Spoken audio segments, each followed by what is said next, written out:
Price Lord. எல்லாருக்கும் சோத்திரம். பிரியமானவர்களே, இந்த ஜீசஸ் சைட்டுக்கால் யூடியூப் வழியாக பார்க்குற என் சகோதர சகோதரிகளுக்காக கர்த்தரை ஸ்தோத்திரிக்கிறேன். பிரியமானவர்களே, இந்நாளிலே ரோமர் 14ஆம் அதிகாரத்தில் 1ஆம் வசனத்தை பார்க்குறோம். இன்றைக்கி என்ன பார்க்க போகிறோன்னா, பலவீனம் உள்ளவனை குறித்து பார்க்க போகிறோம். விசுவாசத்தில் பலவீனம் உள்ளவனை சேர்த்துக்கொள்ளுங்கள். விசுவாசத்தினா நம்பிக்கையில் ஒரு ஒரு ஒரு ஒரு உறுதி இல்லாத ஆளை என்ன பண்ணணும்? சேர்த்துக்கொள்ளுங்கள். ஆனாலும் அவனுடைய மன ஐயங்களை, அவனுடைய பயங்களை குற்றமாக நிர்ணயிக்காமல் இருங்கள். மன ஐயங்களை குற்றமாக நிர்ணயிக்காமல் இருங்கள். அதாவது முடிவு பண்ணி வைத்து கொள்ளாதீங்க அப்படின்னு சொல்லி பவுல் பேசுகிறார். அவ்வளோதான். அவங்க எதை சொன்னாலும் நம்ப மாட்டாங்க. ஃபிஸ்ட் அப்படின்னு சொல்லி நீங்கள் என்ன பண்ணிடக்கூடாது, சொல்லக்கூடாது. அந்த விசுவாசத்தில் நம்பிக்கற்று இருக்கிறவர்களை நீங்கள் என்ன பண்ணணும்? சேர்த்து கொள்ள வேண்டும் என்று பவுல் சொல்கிறார். பிரியமானவர்களே, ஏன் சேர்த்துக்கொள்ள வேண்டும் அப்படின்னு பார்த்தீங்கன்னா, விசுவாசத்தில் வீரம் உள்ளவர்கள் அவர்களை சேர்த்து கொண்டு, இப்போ நான் இதெல்லாம் பெற்றுக்கொண்டேன், நீங்கள் என்ன பண்ணுங்கள்? பெற்றுக்கொண்டுங்க. நான் இதெல்லாம் ஆண்டவர்கிட்ட கேட்டேன், ஆண்டவர் உறுதியாக கேட்டேன். பல வாரங்கள், பல நாட்கள், வாரங்கள், மாதங்கள், வருடங்கள் விடாமல் கேட்டேன், நான் பெற்றுக்கொண்டேன் அப்படின்னு நீங்கள் பெற்றுக்கொண்டது என்ன பண்ணணும்? சொல்லணும். சிலது நாட்களிலே, சிலது வாரங்களிலே பெற்றுக்கொள்ளலாம், சிலது மாதங்களிலே பெற்றுக்கொள்ளலாம், சிலது வருடங்களிலே பெற்றுக்கொள்ளலாம். நான் வருடங்களிலே பெற்றது உண்டு, அன்னைக்கே பெற்றது உண்டு, வாரங்களிலே பெற்றது உண்டு. பிரியமானவர்களே, நிறைய நான் சொல்லலாம் அவரிடத்துல நான் பெற்றுக்கொண்டது குறித்து. அப்போ அவரை மாதிரி ஒரு கைட் பண்ணுற கடவுள் உலகத்தில் ஒரு சாமி கூட கிடையாதுங்க, ஒரு சாமி கூட கிடையாது. பாருங்கள், அப்போ இந்த விசுவாசத்தில் பலவீனம் உள்ளவனை சேர்த்து கொள்ளுங்கள். நான் ஒரு டைம் என்ன பண்ணேன், ட்ரெயினில் போய்ட்டு இருந்தேன். ஒரு சகோதரி வந்தாங்க. அப்போ தான் என்ன பண்ணாங்க, பேக்லேருந்து சீப் எடுத்து தலைவாரினாங்க, பொட்டு வச்சாங்க, பவுட்ரு அடித்தாங்க, எல்லாம் பண்ணாங்க. பேசிகிட்டே இருக்கும், பார்த்துக்கிட்டே இருக்கேன். பார்த்துக்கிட்டே இருந்து ரொம்ப டயர்டாக இருந்தாங்க. அப்படி பேசிகிட்டே இருக்கும் பொழுது பேச பேச பேச பேச அவங்களுக்குள்ளே ஒரு பயங்கர ஒரு எனர்ஜிக்கு வந்துச்சு. அவங்க சொன்னாங்க, சிஸ்டர், நான் ரொம்ப மனக்கவலையாக வந்தேன் சிஸ்டர், நீங்கள் பேசின ஃபுல் பாசிட்டிவாக பேசினது எனக்கு பயங்கர எனர்ஜி ஆயிடுச்சு, எனக்கு கவலையெல்லாம் போயிடுச்சு. நாங்கள் காசாக கொடுத்தாங்க, பணமாக வாங்கிட்டு பேசினேன். இல்லை, இலவசம். பிரியமானவர்களை, இலவசமாக சில பேர் விசுவாசத்தில் தட்டி எழுப்பிட்டு போயிடுவாங்க, சில பேர் இலவசமாக விசுவாசத்தை தட்டி கீழே தள்ளிட்டு போயிடுவாங்க.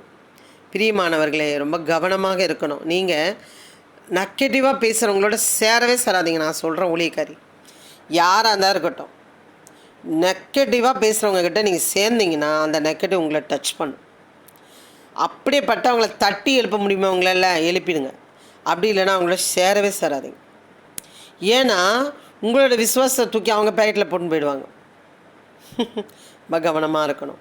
அப்போ பாருங்கள், எனக்கு சில வருஷங்கள் ஒரு பிரச்சனை எங்கள் வீட்டில், என் பிள்ளைகள் குறித்து செவிச்சிட்டே இருக்கேன். ஒரு நாள் வந்துச்சு, 7 வருஷம் ஜெபிக்கிறேன். 7 வருஷம் ஜெபம். பிள்ளையை மீட்டெடுத்தேன். பிரியமானவர்களே, மீட்டெடுத்தேன். அது ஒரு பெரிய சதின்னு தான் நான் சொல்லுவேன். மீட்டெடுத்தேன். ஆண்டவர் மீட்டெடுக்க விசுவாசம் உறுதியாக இருக்கணும். பெற்றுக்கொள்ளும் மாதிரி நம்ம ஜெபிக்கணும். அதே போல் என் பலவீனங்களுக்காக நான் ஜெபித்தது உண்டு. நான் சுகமாக இருப்பேன், நான் பலனாக இருப்பேன், நான் ஆரோக்கியமாக இருப்பேன், என் தொண்டையில் நல்லா இருக்கும், என் தொண்டையில் நல்லா பாட்டு பாடுவேன், இன்ஃபெக்ஷன்லாம் சரியாகும், இந்த அலர்ஜிகள் சரியாகும், இன்ஃபெக்ஷன் எல்லாம் சரியாகும், நான் நடப்பேன், நான் வேலை செய்வேன், ஸ்ட்ராங்காக இருப்பேன், நான் பலனாக இருப்பேன், சொல்லிக்கிட்டே இருப்பேன். யாருக்கு முன்னாடி இல்லை, தெரியாமல் சொல்லிகிட்டே இருப்பேன். அது நடந்துதா சிஸ்டர்னா? கண்டிப்பாக நடந்துச்சு. சில மாதங்களிலே நடந்துச்சு. பிரியமானவர்களே, ரொம்ப ஆச்சரியம். ஆனால் நான் டெய்லி 1000 சோத்திரம் பலி என்ன பண்ணிடுவேன், சொல்லிவிடுவேன். 1000 சோத்திரம் சொல்லுவேன். ஏன்னா அதை நான் பெற்றுக்கொள்கிறேன், எனக்கு கொடுத்தீங்கன்னா நான் என்ன பண்ணுவேன், சொல்லுவேன்னு சொல்லி நான் அதில் ஒரு பொறுத்துனையும் வச்சுருந்தேன். அது இந்த நேரத்தை கொடுக்கறது மாத்திரமல்ல, நான் பணம் செலவு பண்ணி அந்த கிரியத்தை நான் செய்யணும்னு ஆசைப்படுகிறேன். ஏதோ நான் சாட்சி சொல்கிறேன், நான் வாயினால் சோத்திரம் சொல்கிறேன், இல்லை. ஏன்னா டாக்டராலேயே குணப்படுத்த முடியாதுன்னு சொன்ன வியாதி அது. அலர்ஜி. எக்ஸ்போர்ட்டில் ஒர்க் பண்ணதுனால 30 வருஷம் ஒர்க் பண்ணதுனால எனக்கு வந்த பரிசு. ஆண்டவர் அந்த வியாதி எடுத்து போட்டார். நான் டெய்லி சோத்திரம் சொல்கிறேன்னா அதை செஞ்சார். அவர் பெரிய தன்மை, பெரியவர். அவர் உலக ரட்சகர், பெற்றுக்கொண்டார். ஓகேன்னு சொல்லி விட்டுட்டார், எனக்கு சுகத்தை கொடுத்துட்டாரு. ஆனால் நான் கிரையை கொடுக்கணும்னு ஆசைப்படுகிறேன். நிறைய நாங்கள் பெற்றுக்கொண்டிருக்கிறோம். பிரியமானவர்களை, விசுவாசத்திலே நீ உறுதியாக இருந்தால் பெற்றுக்கொள்ளுவாய். இந்த பார்க்குற என் சகோதரி சகோதரனே, ஐயோ இந்த வியாதி வந்துருச்சு, ஐயோ இந்த வீடுக்கு இந்த பிரச்சனை, என் பிள்ளைக்கு இந்த பிரச்சனை, எனக்கு வேலை கிடைக்கல, இன்னும் திருமணம் ஆகலை, இன்னும் குழந்தையே இல்லை அப்படின்னு சொல்லி எதிலெல்லாம் நீங்கள் பலவீனமாக இருக்கீங்க விசுவாசத்தில், நான் சொல்லுகிறேன், அதில் நீங்கள் உறுதியாக நீங்கள் நின்று அறிக்கையிடுங்க. நான் பெற்றுக்கொள்வேன், நான் ஜெயிப்பேன். ஏன்னா நம்ம செத்துப்போன சாமியை வணங்கலைங்க, செத்துப்போன சாமியை வணங்கலை, அவர் ஜெயித்தவரை நம்ம வணங்குகிறோம். மரணத்தை ஜெயித்தவரை வணங்குகிறோம். பரலோக ராஜ்யத்தின் ராஜாவை வணங்குகிறோம். இந்த உலகத்தின் பாவத்தை தீர்க்க வந்த தேவ ஆட்டுக்குட்டியானவரை நம்ம வணங்குகிறோம். ஒரு சாதாரண கல்லோ மண்ணோ மரமோ அல்ல, ஒரு வெள்ளியில் பொண்ணில் செய்த ஒரு சிலையோ அல்ல. அவர் உன் கைக்குள்ளே வைத்திருக்க முடியாதவரை.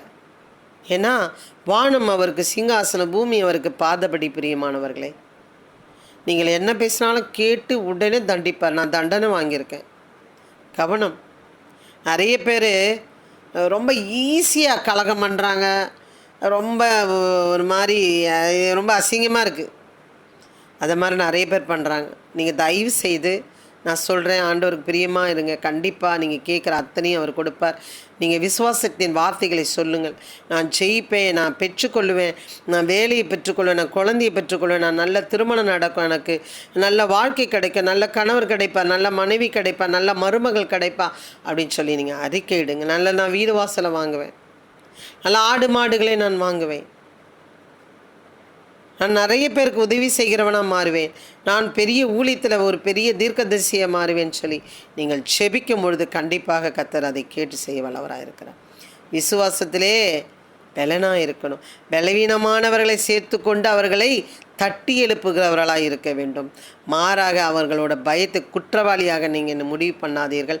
அவர்களை தட்டி எழுப்பி அவர்களை கர்த்தருக்கு நேராக நடத்துங்கள். கர்த்தர் கண்டிப்பாக உங்கள் வாழ்க்கையை ஆசீர்வதிப்பாராக. ஆமென். God bless you. கர்த்தர் உங்களை ஆசீர்வதிப்பாராக. ஆமென். அல்லேலூயா.